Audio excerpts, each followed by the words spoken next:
Magandang umaga sa ating lahat. Narito ang update ukol sa minomonitor natin na si Bagyong Nando at sa maging lagay ng panahon sa susunod na 24 oras.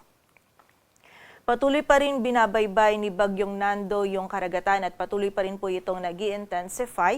Huli itong namataan sa layong 800 kilometers east of Kasiguran, Aurora. Taglay na nito ngayon yung lakas ng hangin na 100 kilometers per hour malapit sa sentro at bugso ng hangin na umaabot sa 125 kilometers per hour. Ito'y kumikilos pa northwestward sa bilis na 10 kilometers per hour and ngayong araw po yung trough or extension nito ay magdudulot na ng mga kalat-kalat na pag-ulan dito sa silangang bahagi ng Luzon, maging sa silangang bahagi din ng Visayas. Samantala, yung dating si Bagyong Mirasol naman na may international name na Mitag ay huling namataan sa layong 845 kilometers west-northwest ng extreme northern Luzon. Nag-downgrade na rin po ito into a tropical depression and wala na itong epekto sa anumang bahagi ng ating bansa. And bukod po dito sa dalawang weather disturbance na ito, ang southwest monsoon o habagat naman ay patuloy pa rin umiiral dito sa may western section ng northern at central Luzon, maging sa bahagi din ng southern Luzon at Visayas, kung saan ngayong araw ay magdadala din po ito ng mga kalat-kalat na pag-ulan, lalong-lalo na dito sa may western section ng central Luzon, maging dito rin sa malaking bahagi ng southern Luzon. Kaya naman po doble ingat pa rin sa ating mga kababayan sa posibilidad ng mga pagbaha at pagguho ng lupa. At ayon nga dito sa ating latest forecast track analysis ni Bagyong Nando, generally ito ay kikilos pa northwestward, then west-northwestward patungo dito sa area ng extreme northern Luzon.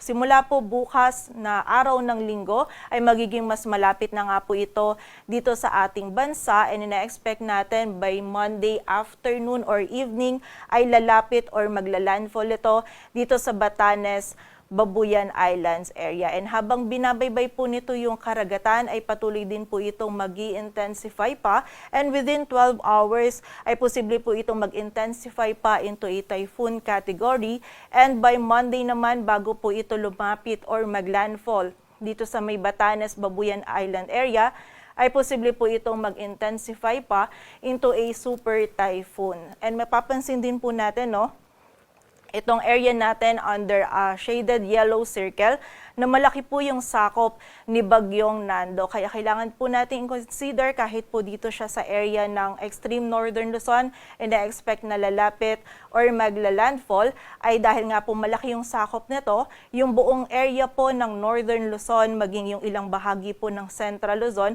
ay makakaranas po ng mga malalakas na hangin and also ng mga malalakas na pag-ulan na dala po nito. So paalala po sa ating mga kababayan, yung direct effect po ni Bagyong Nando ay mararamdaman dito sa buong bahagi ng northern Luzon, maging sa ilang bahagi pa ng central Luzon. Kaya naman po paghahanda para po sa ating mga kababayan dyan. Samantala, bukod po dito, habang papalapit din itong si Bagyong Nando dito sa area ng extreme northern Luzon, ay palalakasin din ito yung habagat, kung saan ang habagat po ay magdudulot din ng mga malalakas na pag-ulan by early next week, lalong-lalo na dito sa may western section ng central Luzon, maging dito din sa malaking bahagi ng southern Luzon at ilang bahagi pa po ng Visayas at Mindanao. So muli po, expect natin bukod dito kay Bagyong Nando, yung habagat din po ay magdudulot ng mga pag-ulan dito po sa mga areas na ito. Kaya naman muli, paghahanda po para sa ating mga kababayan and patuloy na magantabay sa updates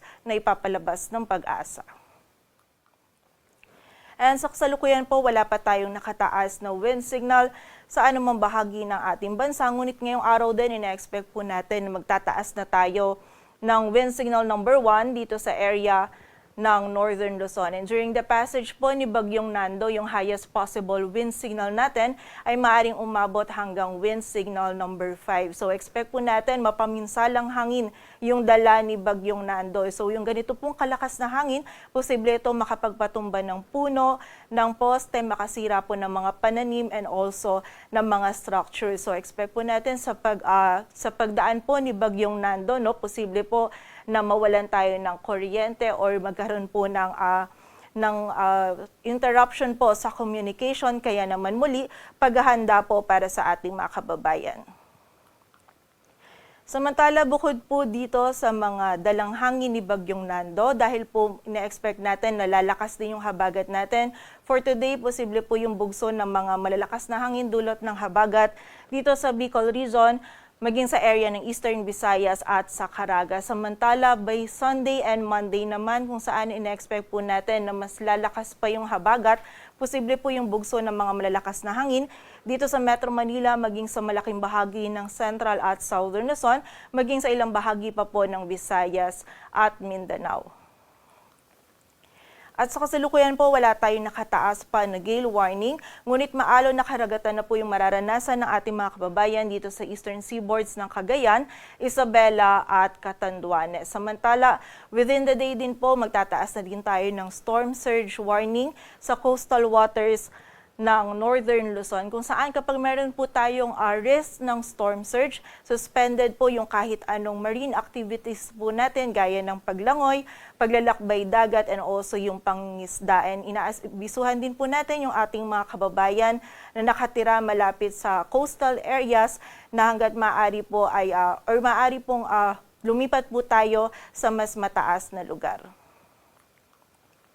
And ngayong araw po, meron tayong mga scattered na mga pag-ulan na mararanasan lamang dulot po ng trough ni Bagyong Nando at ng habagat. But simula po bukas, doon na po natin mas mararamdaman yung epekto ni Bagyong Nando, kung saan malalakas na po na pag-ulan yung mararanasan natin sa area ng Cagayan. Posible po dyan yung 50 to 100 millimeters of rainfall. Samantala, sa bahagi din po ng Occidental Mindoro, posible din yung 50 to 100 millimeters of rainfall na dulot naman ng habagat. And by Monday naman po, kung saan ito yung pinakamalapit si Bagyong Nando dito sa ating kalupaan, expect po natin yung 100 to 200 millimeters of rainfall dito sa Ilocos Norte, Apayao, Cagayan at Batanes. Samantala, 50 to 100 millimeters of rainfall naman dito sa Isabela, maging sa nalalabing bahagi ng Cordillera Administrative Region dito sa Ilocos Sur, La Union at Pangasinan. Samantala, yung habagat naman mas lalakas pa po by Monday, so expect din po natin yung 50 to 100 millimeters of rainfall dito sa area ng Zambales, Bataan at Occidental Mindoro. So muli po, magiging mataas yung banta ng mga pagbaha at pagguho ng lupa, kaya naman paghahanda and doble ingat pa rin para sa ating mga kababayan. And muli po, para sa track and intensity ni Bagyong Nando, within 12 hours, posible po ito mag-intensify into a typhoon, and by Monday, bago po ito mag-landfall or lumapit sa area ng extreme northern Luzon, is posible po ito mag-intensify pa into a super typhoon. Yung direktang epekto po nito ay dito sa area ng northern Luzon at ilang bahagi ng central Luzon, starting from tomorrow evening to early Tuesday. Kasabay din po nito yung pag-enhance na habagat na magdudulot naman po ng mga pag-ulan sa western section ng Central Luzon, maging sa malaking bahagi pa ng Southern Luzon, dito din sa Metro Manila at ilang areas ng Visayas at Mindanao. So, na-expect din po natin na lalabas ito ng ating area of responsibility by Tuesday morning or noon.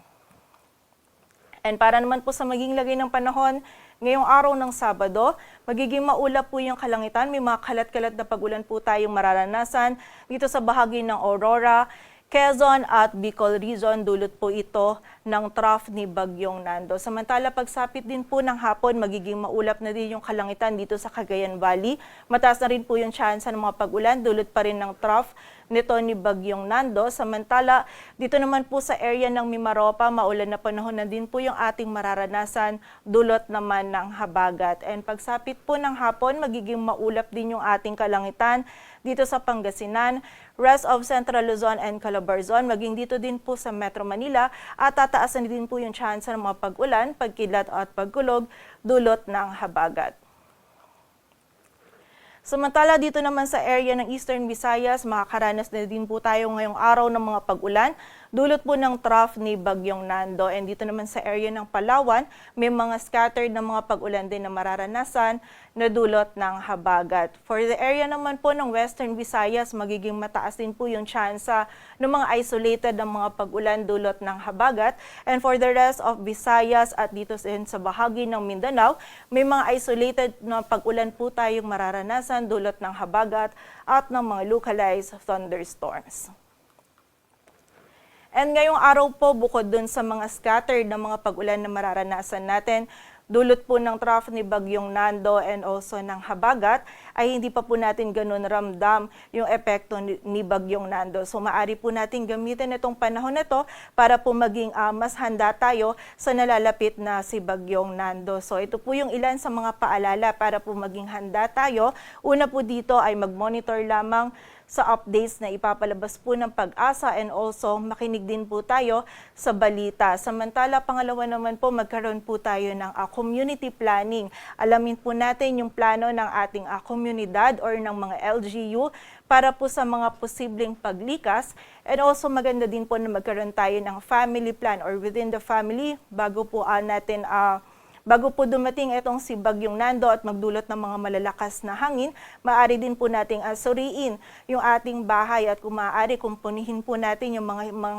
mahihinang bahagi nito na maaari pong masira ng mga malalakas na hangin na dala ni Bagyong Nando. And also, importante din po na magkaroon tayo ng emergency contact person na taga-ibang lugar na maaari po nating hingan ng tulong kapag tayo po ay nangangailangan. Samantala, ito naman po ay maaari din po tayong maghanda ng emergency kit or isang bag po kung saan ilalagay natin yung ating mga medicine and also yung mga flashlight at kung ano-ano pa pong pangunahing pangangailangan ng ating pamilya. And bukod din po dito, ay lumikas po tayo sa itinakdang evacuation center and makipag-ugnayan lamang po tayo sa ating mga LGU para po sa mga aksyon na kailangan nating gawin para po sa ating kaligtasan.